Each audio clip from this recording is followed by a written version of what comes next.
قل إن كنتم تحبون الله فاتبعوني يحببكم الله. وقال تبارك وتعالى في موضع آخر ولكن الله حبب إليكم الإيمان وزينه في قلوبكم وكره إليكم الكفر والفسوق والعصيان وأولئك هم الراشدون. وقال رسولنا صلى الله عليه وسلم لا يؤمن أحدكم حتى يكون هواه تبعا لما جئت به كما قال عليه الصلاة والسلام. معزز حضرات اور معزز و مکرم مدینہ میں موجود علماء کرام، اللہ پاک نے ہمارے اور آپ کے کاندھے پر ایک بہت بڑی ذمہ داری ڈالی ہے، اور وہ ذمہ داری ہے دعوت والی محنت اور دعوت والے عمل کو امت میں عام کرنا۔ امت کی ہدایت اللہ نے اتباع سنت میں چھپا کے رکھی ہے۔ ہماری اور آپ کی ہدایت اللہ نے اپنے حبیب حضرت محمد رسول اللہ صلی اللہ علیہ وسلم کی سنت میں چھپا کے رکھی ہے۔ ایک ہے سنت اور ایک ہے اس کے خلاف، جسے ہم اور آپ اپنی زبان میں بدعت کہتے ہیں۔ یہ دونوں میں فرق ہے۔ اور وہ زمین پر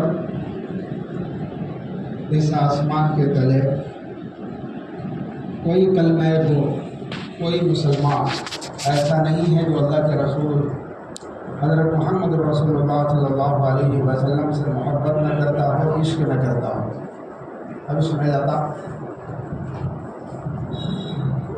دنیا میں کوئی ایسا آدمی نہیں ہے کہ جسے اللہ کے رسول صلی اللہ علیہ وسلم سے محبت نہ ہو۔ سنت کسے کہتے ہیں اور بدعت کسے کہتے ہیں، اس بات کو ذہن میں رکھ کے آگے کی بات آپ سمجھنے کی کوشش کرنا۔ سنت کہتے ہیں حضور صلی اللہ علیہ وسلم سے محبت کرنا، حضور صلی اللہ علیہ وسلم کی پسند کے مطابق۔ سنت کسے کہتے ہیں؟ ہمارے نبی سے محبت کرنا ہمارے نبی کے پسند کے مطابق۔ اور بدعت کہتے ہیں ہمارے نبی صلی اللہ علیہ وسلم سے محبت کرنا اپنی پسند کے مطابق۔ ہمارے نبی صلی اللہ علیہ وسلم سے محبت کرنا اپنی عشق دونوں کو ہے، لیکن ایک میں سراپا ہدایت ہے، ایک میں سراپا نورانیت ہے، اور جہاں اپنائیت آ جائے گی وہاں سراپا ہدایت نہیں رہتا۔ اسی لیے دعوت والی محنت کو بجائے رسم و رواج کے طریقے پہ کرنے کے، اعلی کار بنانے کے، سوشل میڈیا، الیکٹرانک میڈیا یا پرنٹ میڈیا کا استعمال کرنے کے بجائے ہمیں وہ طریقے اختیار کرنے ہوں گے جو طریقہ امام الانبیاء حضرت محمد رسول اللہ صلی اللہ علیہ وسلم نے اپنے آنکھوں کے سامنے بٹھا کر حضرات صحابہ کو سمجھایا تھا، دکھایا تھا اور کر کے بتایا تھا۔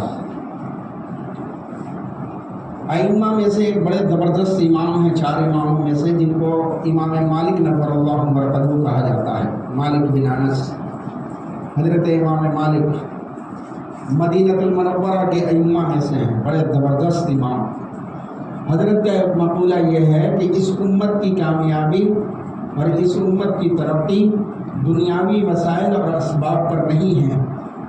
یہ دنیا میں یہ امت ہدایت اسباب کو اختیار کر کے نہیں پا سکتی ہے، اس کی ہدایت اللہ نے اپنے پیارے حبیب حضرت محمد رسول اللہ صلی اللہ علیہ وسلم کے اسوہ اور آپ علیہ السلام کے نورانی اور پاکیزہ طریقے میں چھپا کے رکھا ہے۔ لَقَدْ كَانَ لَكُمْ فِي رَسُولِ اللَّهِ أُسْوَةٌ حَسَنَةٌ، اللہ کے رسول تمہارے لیے بہترین آئیڈیل اور بہترین نمونہ ہے۔ اگر تمہیں ہدایت کی تلاش ہو، تمہیں اگر نور ایمانی کی تلاش ہو،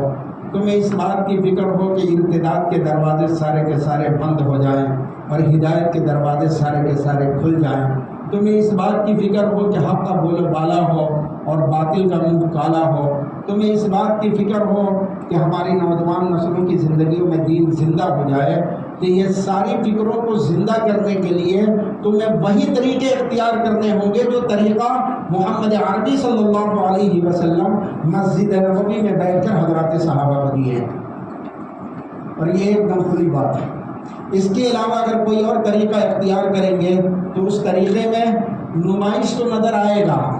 کچھ باتیں تو نظر آئیں گی، جس کو میں کہہ رہا ہوں کہ سنت کہتے ہی ہیں اس بات کو کہ امام الانبیاء، اشرف الانبیاء، خاتم الانبیاء، سرور کائنات، فخر موجودات حضرت فخر الرسول صلی اللہ علیہ وسلم سے محبت کرنا ان کی پسند کے مطابق، اور بدعت میں بھی بدعت والے بھی محبت کرتے ہیں۔ اگر خدا نخواستہ میرا روش اور میرا راستہ الگ ہے تو نعوذ باللہ میرے نبی پر اگر کوئی آنچ اٹھائے میں خاموش نہیں رہوں گا، لیکن میں اپنے نبی سے محبت کا جو دعویٰ کر رہا ہوں اور پھر جو اپنا کام کر رہا ہوں وہ میں اپنے نبی کے پسند کے مطابق نہیں کر رہا ہوں، وہ میں اپنی پسند کے مطابق کر رہا ہوں، اور اس انانیت میں، اس خواہشات میں رب نے ہدایت چھپا کر ہی رکھی ہے۔ حضرات صحابہ کرام رضوان اللہ تعالیٰ علیہ مجمعین کو یہ مسئلہ اور یہ محبت اور یہ عشق اتنا قریب سے سمجھ میں آیا تھا کہ صحابہ کرام رضوان اللہ تعالیٰ علیہ مجمعین نے اپنے نبی کی ایک ایک سنت کو، اپنے نبی کے ایک ایک طریقے کو جی جان سے اپنی زندگیوں میں لانے کی ایک دم خواہش مند رہا کرتے تھے، اور اس کے لیے اپنے تن من دھن سب کی بازیاں لگا دیا کرتے تھے، مسواک کی سنت سے لے کر۔ اسی کو حضرت جی مولانا سعد صاحب دامت برکاتہم العالیہ نے بڑے جامع جملے میں ایک بات ارشاد فرمائی کہ دیکھو اتباع سنت اپنے نفس کے خلاف جہاد ہے، نفس کے خلاف، نفس کچھ اور کہتا ہے، شادی کا مسئلہ ہے، کوئی پروگرام ہے، کوئی کسی گھر میں کوئی کام کرنا ہے یا کسی کو ہدایت کی باتیں کرنی ہیں، اس میں ہمیں وہی طریقے اختیار کرنے ہوں گے جو طریقہ امام الانبیاء حضرت محمد رسول اللہ صلی اللہ علیہ وسلم الیوم اکملت لکم دینکم واتممت علیکم نعمتی ورضیت لکم الاسلام دینا، اس آیت کے اترنے سے پہلے تمام صحابہ کو اپنی روبرو بٹھا کر سمجھا دیا تھا۔ اگر اس طریقے کو اختیار کریں گے سراپا ہدایت ہی ہدایت ہے، اور پھر یہ نفس کے خلاف ایک بڑا جہاد ہے، اپنی مرضیات کا ذرہ برابر بھی دخل نہیں، جی چاہے تب بھی کرنا اور جی نہ چاہے تب بھی کرنا، اور یہ سمجھ کے کرنا کہ یہ میرے حبیب حضرت محمد رسول اللہ صلی اللہ علیہ وسلم۔ اگر اس کو اللہ کے رسول کی پسند سے ہٹا دیں عشق کے دعوے میں تو پھر یہ سراپا اپنی جگہ بدعت ہے، اور اس بدعت میں خدا کی قسم کل بدعت ضلالہ وکل ضلالۃ فی النار، ہر بدعت گمراہی ہوا کرتی ہے، اور ہر گمراہی کہاں لے کر جائے گی؟ اسی لیے آپ نے سنا ہوگا ایک گنوار آدمی 3 دن اللہ کے راستے میں نکل کر اگر وہ اللہ کے نبی صلی اللہ علیہ وسلم کی سنتوں کو سیکھتا ہے، پھر اپنے لڑکھڑاتے ہوئے قدموں کے ساتھ اور بوجھل قدموں کے ساتھ ڈگمگاتے ہوئے مزاج کے ساتھ اگر کسی کے دروازے پر دستخط دیتا ہے، دستک دے کر اس کو بلاتا ہے، اور دستک دینے کے بعد بلا کر اس سے جو گفتگو کرتا ہے، تو اس 3 دن والے داعی کے اس کے اوپر ایسے اثرات پڑتے ہیں کہ وہ بھی نبی کی سنتوں کا دعوے دار ہو جاتا ہے۔ اس کے بالمقابل ٹی وی کے بڑے بڑے چینلوں پر اور بڑے بڑے اسکرین پر اور ویڈیو پر یا ایسے ہی آپ الیکٹرانک میڈیا کے ذریعے یا پیپروں کے ذریعے آپ ہدایت کی ساری باتیں لکھ لو، خدا کی قسم وہ سنا بھی صحیح طریقے سے یاد نہیں کر پائے گا، اس لیے کہ یہ سراپا نور ہے، وہ سراپا گمراہیت ہے۔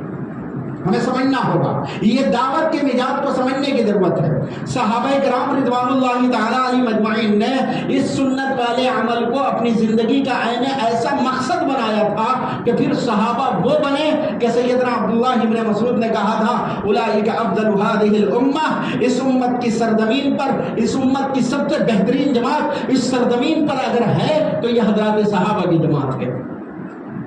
آپ کو معلوم ہونا چاہیے حضرت معاذ بن جبل رضی اللہ تعالیٰ نبی کی ساری زندگی اور ساری سنت اور سارے طریقے انہوں نے اپنی زندگیوں کے اندر اس طرح اپنایا تھا کہ امام الانبیاء حضرت محمد رسول اللہ صلی اللہ علیہ وسلم ان کا ہاتھ مبارک پکڑ کے یہ کہہ رہے ہیں واللہ یا معاذ انی لاحبک، اے معاذ خدا کی قسم مجھے تم سے محبت ہے۔ یہ کون کہہ رہا؟ بھائی بولو کون کہہ رہا؟ اللہ کا نبی کہہ رہا ہے۔ کس سے کہہ رہا ہے؟ اپنے ایک امتی سے کہہ رہا ہے، حضرت معاذ بن جبل سے کہہ رہا ہے۔ اور یہ محبت کا دعویٰ کرنا امام الانبیاء حضرت محمد رسول اللہ صلی اللہ علیہ وسلم کا ان کی طاقت کی بنیاد پر نہیں ہے، ان کی جسامت کی بنیاد پر نہیں ہے، ان کے کاروباری اعتبار سے بنیاد پر نہیں ہے، بلکہ صرف اور صرف وجہ یہ ہے کہ حضرت معاذ بن جبل اللہ کے نبی سے عشق کر رہے ہیں، اور عشق کرنے کے بعد جو کام کر رہے ہیں وہ اپنے نبی کے پسند کے مطابق کرنے کو تیار ہیں۔ تبھی تو جب یمن کی طرف آپ علیہ السلام نے روانہ کیا تھا دعوتی امور پر، اور یہ کہا تھا کہ یمن کے لوگ آئیں گے تمہارے سامنے، یہ کریں گے، وہ کارگزاری، وہ روانگی کی باتیں، قربان جاؤ امام الانبیاء حضرت محمد رسول اللہ صلی اللہ علیہ وسلم آپ نکیل پکڑے ہوئے لے کے جا رہے ہیں۔ اور پھر فرمایا معاذ جب تم جاؤ گے اور تمہارے سامنے قوم کا سامنا ہوگا اور یہود و نصارہ تمہارے سامنے آئیں گے، تم ان کے سامنے کتاب اللہ کے ذریعے فیصلہ کرنا، سنت رسول اللہ کے ذریعے فیصلہ کرنا۔ یہ آپ نے ان کو تلقین کی تھی، ان کو تعلیم دی تھی۔ اخیر میں یہ کہا تھا عسیٰ اللہ تلقانی بعد عامہم ھذا، بہت ممکن ہے کہ اس سال کے بعد تم اگر آؤ گے یا تو میری قبر پر گزرو گے یا مجھے نہ پاؤ گے۔ حضرت معاذ بن جبل رضی اللہ تعالیٰ، اب سمجھنے کی بات ہے، حضرت معاذ بن جبل رضی اللہ تعالیٰ ایک دم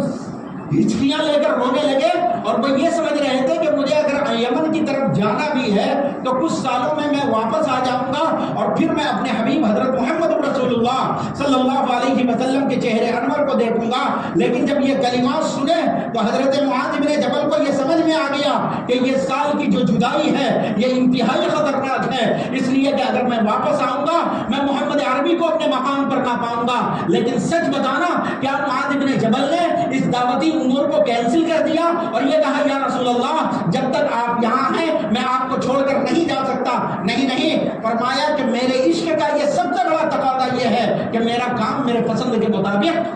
کیا جائے، اسی کو سنت کہتے ہیں۔ ورنہ ظاہری بات تو کچھ اور ہے۔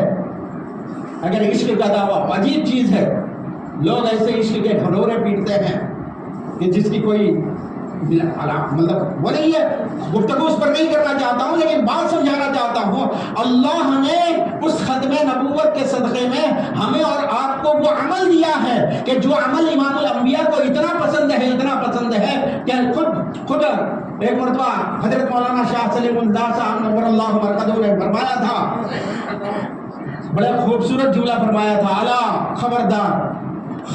خیرہم غالب علی شرہم، یہ سنتوں کو زندہ کرنے کی فکر کرنے والے یہ لوگ ان کی خیر اور ان کی خوبیاں ان کی شرارتوں پر غالب ہیں، ان کے اوپر انگلیاں نہ اٹھانا۔ یہ حضرت محمد رسول اللہ صلی اللہ علیہ وسلم کو سنتوں کو لے کر گلی گلی کوچے در بدر بھٹکنے والے ہیں۔ لجوب البلادی مال مطربہ احب الیہ من المرتبہ، ان کو گلی اور کوچے اور شہر در شہر پھرنا ان کو ایک مقام پر بیٹھ کر دنیا کمانے سے کئی گنا زیادہ بہتر ہے۔ انہوں نے اپنی جان کی بازیاں لگائی ہیں، اور یہی وجہ ہے حضرت بلال حبشی رضی اللہ تعالیٰ عنہ کو دیکھیے گا،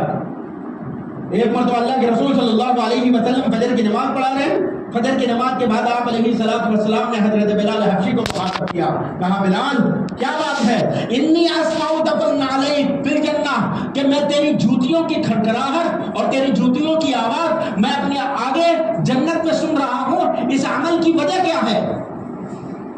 اس عمل کی وجہ صرف اور صرف یہ ہے کہ یہ حضرت بلال حبشی حضرت محمد رسول اللہ صلی اللہ علیہ وسلم کی سنتوں کو اختیار کر رہے ہیں نبی کے بتائے ہوئے پسند اور طریقے کے مطابق۔ حضرت عبداللہ ابن اویس، اللہ کے رسول صلی اللہ علیہ وسلم نے لاٹھی دی اور لاٹھی دے کر یہ کہا بہا عارفک فی الجنہ، اس کو باقاعدہ اپنے پاس رکھنا، اسی انداز سے میں تجھے کل قیامت کے دن جنت میں پہچانوں گا۔ یہ مراتب ہے صحابہ کے، صحابہ نے نبی کی سنتوں کو اپنی زندگیوں میں اپنایا ہے اور نبی کی سنتوں کو زندگیوں میں لانے کے لیے در بدر کی ٹھوکریں کھائی ہیں، اپنے گھر بار چھوڑے ہیں، اس کے لیے ہجرتوں کی تکلیفوں کو برداشت کیا ہے، اپنے گھر بار کی تمام سہولتوں اور آرام اور آشائش کو بالائے طاق رکھ کر ایک دم قبر بستہ ہو کر اللہ کے رسول کے شانہ بشانہ نکلے ہیں، صرف اس وجہ سے کہ ہمیں نبی سے عشق ہے، اس لیے نبی کے پسند کے مطابق میرے اپنے نبی کی سنتوں کو زندہ کرنا ہے۔ اور یہ کام وہی ہے۔ کل تک ہمارے سروں پہ ٹوپیاں نہ تھیں، کل ہم غیروں کے طریقہ اختیار کرنے والے تھے، ہمارے شادی بیاہ میں ہم وہ رسم و رواج کرنے والے تھے، اور اللہ کی پناہ مسجدوں کے اندر وہ عمل جو امام الانبیاء نے اپنے سب سے زیادہ چہیتی بیٹی حضرت سیدہ فاطمہ الزہرا اور سیدنا علی کرم اللہ وجہ کو بٹھا کر مسجد نبوی میں نکاح والا عمل کیا تھا۔ ایک دور تھا کہ جب نبی سے صرف عشق کے دعوے چل رہے تھے، نبی کی سنتوں کو اختیار کرنے کی فکر نہ تھی اور یہ دعوت والی محنت نہ تھی، تو ایک امتی یہ کہتا تھا کہ صاحب بڑے بڑے فنکشن ہال ہیں، مسجدوں میں کرنے کی کیا ضرورت ہے؟ لیکن اس عمل کو زندہ کرایا گیا، اور یہ عمل زندہ ہوا ہے دعوت کی بنیاد پر، اور یہ دعوت کی بنیاد یہ خود اس بات کی پسند ہے کہ نبی کی سنتوں سے عشق ہے، نبی سے عشق ہے، نبی کی سنتوں کو اختیار کرنا ہے خود نبی کے پسند کے مطابق، آپ علیہ السلام کے پسند کے مطابق، اور یہ وہ عمل ہے جو سراپا ہدایت ہے۔ حضرت مولانا صاحب دامت برکاتہم العالیہ فرماتے ہیں کہ باطل کے خلاف احیاء سنت ہے جہاد، کہ باطل کے خلاف جہاد ہے یہ کہ تم سنتوں کو زندہ کرنے کے لیے گلی کوچوں میں پھرو، اللہ اس سے مراتب کو بلند فرمائیں گے۔ حضرت امی عائشہ رضی اللہ تعالیٰ عنہا، حضرت خدیجہ الکبریٰ رضی اللہ تعالیٰ عنہا،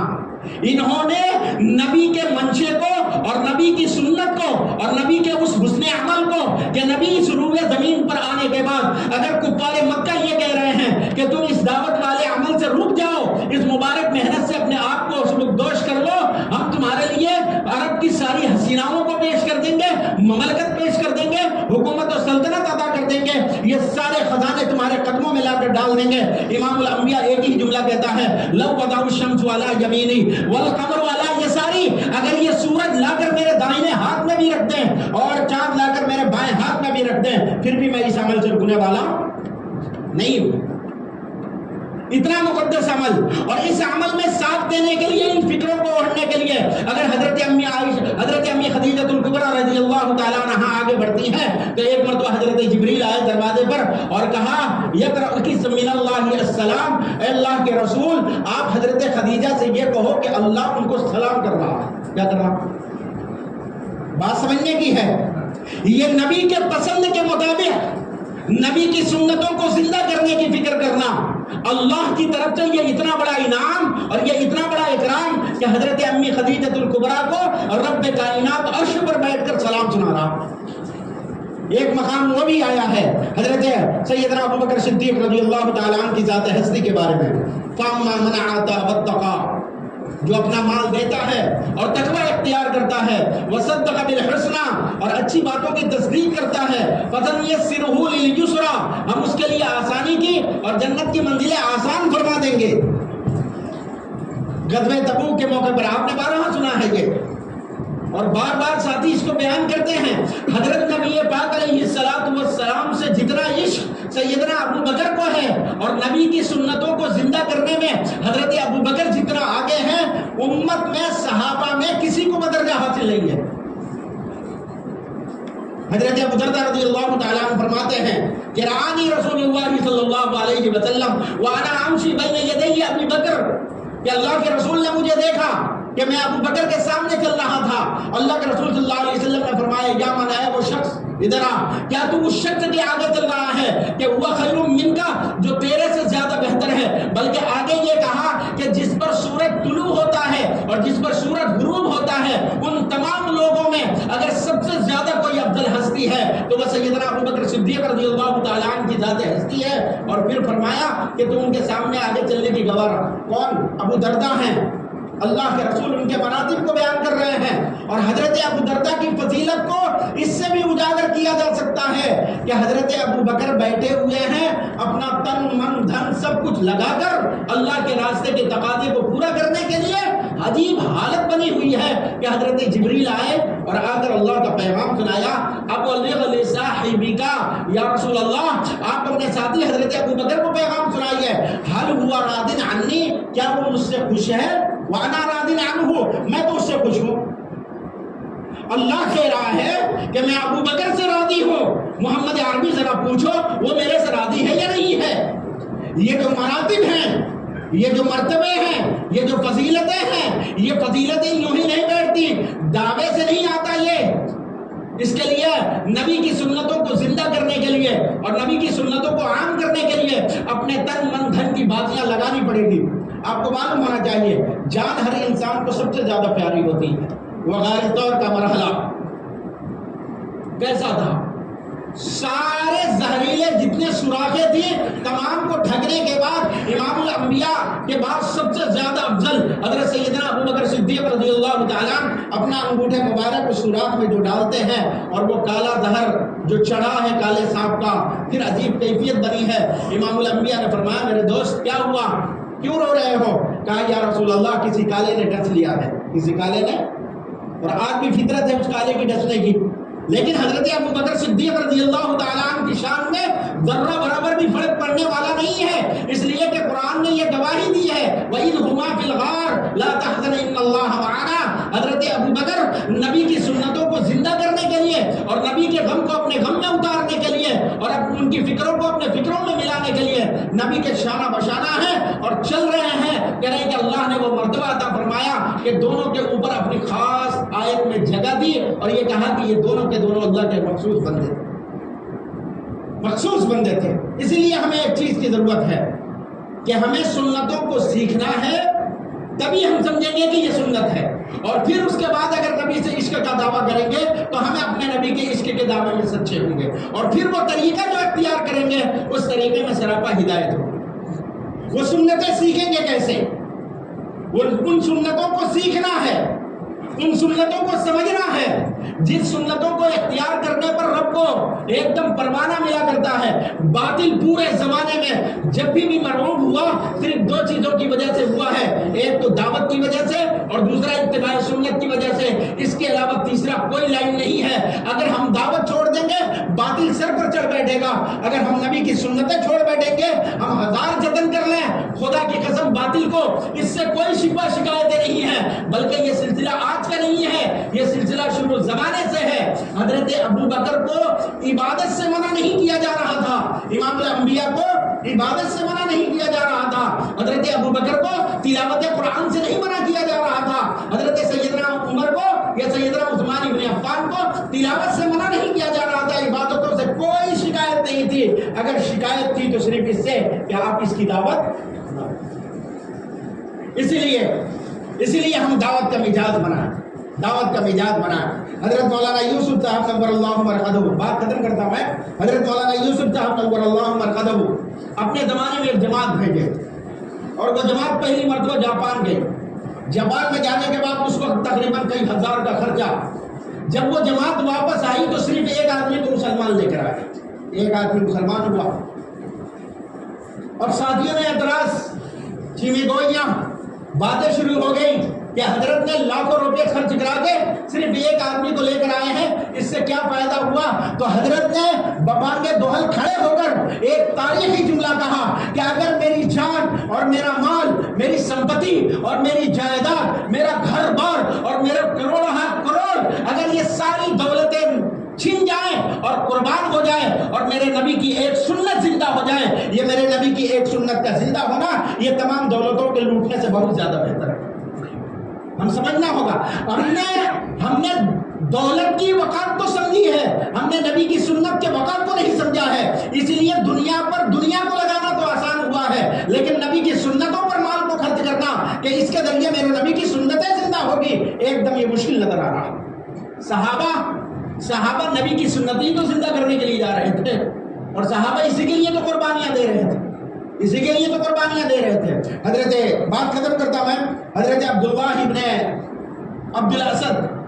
ایک صحابی ہیں جن کو ابو سلمہ کہا جاتا ہے، اور ان کی گھر والی ہیں ام سلمہ، اور ان کے بیٹے ہیں سلمہ، ان کو کہا جاتا ہے ابو سلمہ، ام سلمہ اور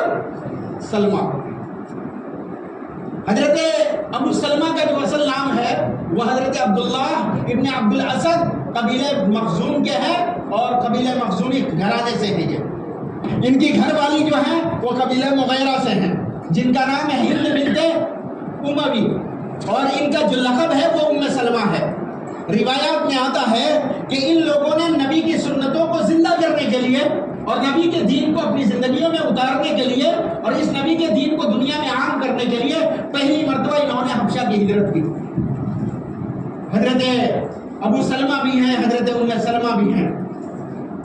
اور پھر کچھ دنوں کے بعد یہ مکہ المکرمہ ریٹرن آئے، واپس آئے. آنے کے بعد ہجرت کا حکم دوبارہ نازل ہوا اور یہ مسجد نبوی کی طرف، مدینہ المنورہ کی طرف جانا ہوا. یہ بڑی قربانیاں ہیں. خدا کی قسم، نبی کی سنتوں کو زندہ کرنے کے لیے رب خاندان کو بکھیر تو دے گا پر خاندان کو ہلاک ہرگز نہیں کرے گا. یہ بات ذہن میں رہنی چاہیے. ہمارا خاندان اور ہماری نسلیں اور ہمارے کنبہ اور قبیلہ بکھرا ہوا تو نظر آئے گا، لیکن رب اس کی حفاظت نہ کرے. علیہ باللہ ایسا نہیں ہو سکتا ہے. اس واقعے میں حضرت بڑے بڑے محدثین نے اس کو لکھا ہے. حضرت ام سلمہ اپنا واقعہ بیان کرتی ہیں کہ حضرت ابو سلمہ چلے، جانے کے بعد جب مکہ المکرمہ سے باہر نکلے تو قبیلہ مغیرہ کے رہنے والے لوگ، یعنی حضرت ام سلمہ کے مائکے والے اور حضرت عبداللہ یعنی ابو سلمہ کے سسرال والے آ کر کہنے لگے نہیں مرضی، تمہیں کہاں جاتی تھی جاؤ، یہ میری بیٹی کو ادھر گاؤں ادھر گاؤں ادھر ادھر پھرانے کی ضرورت نہیں. اس بیچاری حضرت ام المومنین حضرت ام سلمہ کو وہاں سے چھین لیا. اس کے بعد جب وہ چھینے ہیں تو پھر آتا ہے کہ عبد الاسد والے آگے اور کہنے لگے اگر تم اپنی بیٹی کو اپنے خاندان میں لے جاؤ گے تو یہ بیٹا ہمارا ہے، اسے چھوڑو، ہم اپنی جگہ لے جائیں گے. حضرت عبداللہ یعنی حضرت ابو سلمہ نے جب یہ دیکھا تھا، سچ بتانا شوہر ایک طرف ہے، بیوی ایک طرف ہے، بیٹا ایک طرف ہے، اور یہ ساری کے ساری قربانیاں صرف اس بنیاد پر جمع ہو رہے ہیں کہ ہمیں اپنے نبی کی سنتوں کو اور میں نے اپنے نبی کے دین کو دنیا میں عام کرنا ہے. اس کے لیے کتنی قربانیاں دینی پڑے ہم دینے کے لیے تیار ہیں. حضرت ابو سلمہ چلے ہیں اور کسی نے کہا تھا میری زندگی کے حاصل تیرے غم کی پاسداری. یا رسول اللہ، آپ کا جو غم ہے اس غم کا لحاظ کرنا اور اس کی پاسداری کرنا، اس کی عزت و وقار باقی رکھنا، یہ میری زندگی کا حاصل ہے اور میری زندگی کا مقصد ہے. تیرے غم کی آب و روح ہے مجھے ہر خوشی سے پیاری. یا رسول اللہ، اگر مجھے ساری خوشیاں قربان ہو جائیں اور آپ کا غم کا میں لحاظ رکھ لوں، یہ مجھے ہر اعتبار سے برداشت ہے. یہ قدم قدم بلائیں، یہ سواد کل جانا، یہ اللہ کے رسول صلی اللہ علیہ وسلم کی محبت میں نکل کر یہ تکلیفوں کا سامنا کرنا اور پھر بھی اللہ کے نبی کے عشق کی طرف بڑھتے ہی جانا اور رکاوٹوں کو آنا، وہ یہیں سے لوٹ جائے. جسے زندگی ہو پیاری، یعنی جسے زندگی پیار ہو وہ تو چلا جائے، لیکن میں اپنے نبی کے عشق کو کبھی چھوڑ نہیں سکتا. روایات میں آتا ہے حضرت ابو سلمہ تنہا چلے ہیں، حضرت ام سلمہ قبیلہ مغیرہ میں قید ہیں اور حضرت ابو سلمہ حضرت سلمہ اب قبیلہ بنو عبد الاسد میں ہیں. یہ تینوں تین طرف پڑے ہوئے ہیں. روایات میں ہے کہ جب یہ ہجرت کر رہے تھے، یہ ہجرت کرے ہیں، عجیب حالت، عجیب ماحول. یہ حضرت ابو ان تینوں میں یعنی میاں بیوی ایسی محبت تھی، ایسی جس کو تاریخ نے بیان کیا ہے کہ ایک مرتبہ حضرت ابو سلمہ اپنی گھر والی حضرت ام سلمہ سے کہنے لگے کہ دیکھو ہم دونوں آپس میں مشورہ کر لیتے ہیں. حضرت ام سلمہ نے کہا کہ اگر آپ کا انتقال ہو جائے تو میں دوبارہ کسی سے نکاح نہیں کروں گی، اور اگر میرا انتقال ہو جائے تو آپ کسی سے نکاح نہ کیجیے گا، اس لیے کہ اگر اس طرح کا معاملہ ہوگا تو جنت میں اپن دونوں ایک ساتھ رہیں گے. یہ ہے روایت میں ہے.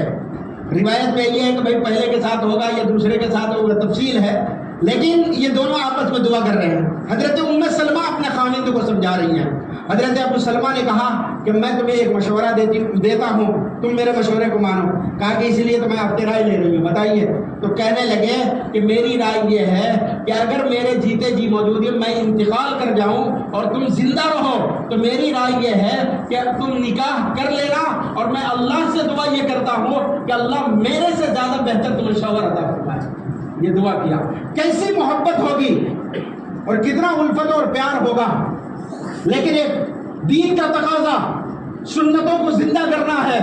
نبی نے حکم دیا ہے ہجرت کرو اللہ کے نام پر، گھر بار چھوڑنا ہے. یہ خاندان ایسا بکھرا ہوا ہے. روایات میں آتا ہے کہ حضرت ابو سلمہ مسجد قباء میں تشریف فرما ہے، وہاں قیام کیے ہوئے ہیں، اور وہاں سے 400 کلومیٹر یہ مکہ المکرمہ ہے. یہ قبیلہ وغیرہ میں یہ حضرت ام سلمہ ہیں. روایات میں ہے کہ 1 سال کے اندر حضرت ام سلمہ سوائے رونے کے اور کچھ بھی نہیں تھا. روزانہ شام میں نکل کر حضرت ابو سلمہ کا انتظار کیا کرتی تھی اور ان کا پتہ معلوم کیا کرتی تھی. انہی ایام میں اور انہی غموں کے زمانے میں مورخین نے یہ بھی لکھا ہے کہ جب حضرت ام سلمہ وہاں سے چلی ہیں تو ان کے ساتھ 10 گھرانوں کو اپنے ساتھ لے کر چلی تھی کہ ان تکلیفوں کے باوجود حضرت ام سلمہ نے 10 گھرانوں کو اسلام میں داخل کر کے اپنے ساتھ ہجرت میں شامل کیا تھا. بات یہ ہے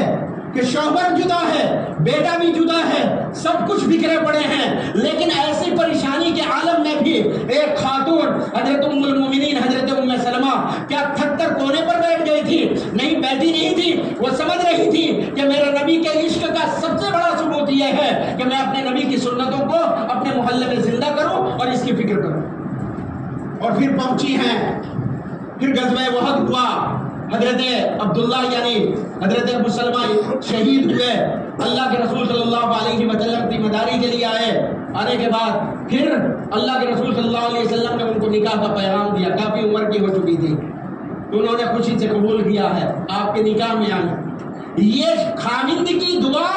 اپنی بیوی کے حق میں اس انداز سے قبول ہوتی ہے کہ اپنے سے بہتر, میرے سے بہتر اللہ تمہیں شوہر عطا فرمائے. امام الانبیاء کو عطا کیا گیا. اگر ان کی زندگیوں کے اندر دین لا لیا جائے, ان کو نبی کی سنتوں کو سمجھا دیا جائے تو پھر یہ ساری تکلیفیں برداشت کرنے کے لیے تیار ہو جاتی ہیں. اور اگر ان کی زندگیوں میں دین نہ لایا جائے, ان خواتین کو نبی کی سنتوں پر مر مٹنے کی تعلیم نہ دی جائے, نبی کے عشق کا ثبوت, نبی کی سنتوں کو زندہ کرنا ہے, یہ کیمیا اور یہ ہنر نہ سمجھایا جائے تو پھر سارے خزانے ہونے کے باوجود یہ عورتیں ہمیں تباہ و برباد کر دیں گی. بات ختم کرتا میں.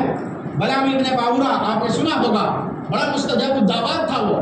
اس کی دعائیں قبول ہوتی تھی. حضرت سیدنا موسیٰ علیہ السلام نے اللہ نے حکم دیا کہ اپنی پوری قوم بنی اسرائیل کو لے کر قوم عمالقہ سے مقابلہ کیجیے. قوم عمالقہ والے آئے بلعام ابن باورہ کے پاس, کہا کہ اللہ کے نبی حضرت موسیٰ ہمارے اوپر حملہ کرنے کے لیے آ رہے ہیں, ہماری فوج کو تباہ و برباد کر دیں گے, ہمارے قبیلوں کو تحت نحت کر دیں گے, آپ ان کے خلاف دعا کرو, آپ ان کے خلاف بد دعا کرو. حضرت موسیٰ علیہ السلام کے خلاف بلعام ابن باورہ کہنے لگا کہ وہ اللہ کا پیغمبر ہے, میں ان کے خلاف بد دعا نہیں کرتا. انہوں نے کیا کیا تھا, بات لمبی ہے لیکن بات سمجھنے کی ہے کہ پھر یہ پوری قوم جو ہے ہدیہ تحائف لے کر بلعام ابن باورہ کی گھر والی کے پاس گئے اور جانے کے بعد روپے پیسے دیے اور کہا کہ آپ اس کو استعمال کر لو اور خاوند سے صرف یہ کہو کہ وہ حضرت موسیٰ کے خلاف بد دعا کرے. کہہ رہے ہیں کہ وہ آدمی جو موسیٰ کا نام سن کر ڈر رہا تھا, بیوی نے اسے ایسا چسکا اور ایسا مسکا لگایا کہ کسی نے کہا تھا کہ سانپ کا ڈسا ہوا انسان تو بچ سکتا ہے لیکن اگر عورت ڈس دے تو پھر بچنا, ارے بولو, سانپ اگر ڈسے تو جان بچ جائے گی لیکن اگر کسی عورت نے کسی کو ڈس دیا تو بڑے شریف بیٹھے ہیں آپ لوگ. زلیخا ولقد ہمت بیہا, ولقد ہمت وہ ہے نا وہ ہمت بیہا کہ کیا ہے وہ آیت, لولا ان رأى برہان ربی, کیا حضرت یوسف اگر مطلب یہ ایک ایسی عورت جو پیغمبر پہ حملہ کر سکتی ہو تو آج کی عورتیں اگر بے دینی کی شکار ہو تو کیا ہمارے اور تمہارے اوپر وہ حملہ نہیں کریں گی؟ اللہ نے ان کے بارے میں فرمایا, شیطان کی جب باری آئی ہے تو قرآن نے یہ کہا ان کید الشیطان کان ضعیفا, شیطان اپنے مکر میں بڑا کمزور ہے, ایک دم بڑا کمزور ہے, اس کا مکر کو 2 منٹ میں توڑا جا سکتا ہے. اور جب عورت کے مکر کی باری آئی ہے تو قرآن نے کیا کہا, ان کیدکن عظیم, وہ بڑا خطرناک ہوتی ہے. کون اچھے اچھوں کو. اور بھائی مرسلین جو ہے بات کر رہے تھے, کہنے لگے ارے اللہ کے رسول صلی اللہ علیہ وسلم کو یہ چھوڑی نہیں ہے. کون ہے آپ علیہ السلام, حالانکہ ہماری ماں ہے, وہ ام المومنین ہے. بات کہنے کی ہے کہ آج کے زمانے کی عورتوں کو اگر دین نہ سکھایا جائے, نبی سے عشق کا طریقہ, نبی کی سنتوں کو انداز میں نہ بتایا جائے, انہیں دین کی فکر نہ دلائی جائے تو پھر یہ اچھے اچھوں کی عقلوں کو اچک لیتی ہیں اور گمراہیت کے دعوے پر اور گمراہیت کی دیوار پر کھڑی کر دیتی ہیں۔ وہ بلام ابن باورہ جو اللہ کا سب سے بڑا ولی تھا اس زمانے کا، کہہ رہے کہ عورت نے پٹا پڑھایا، ایک دم دھوکے میں آ گیا،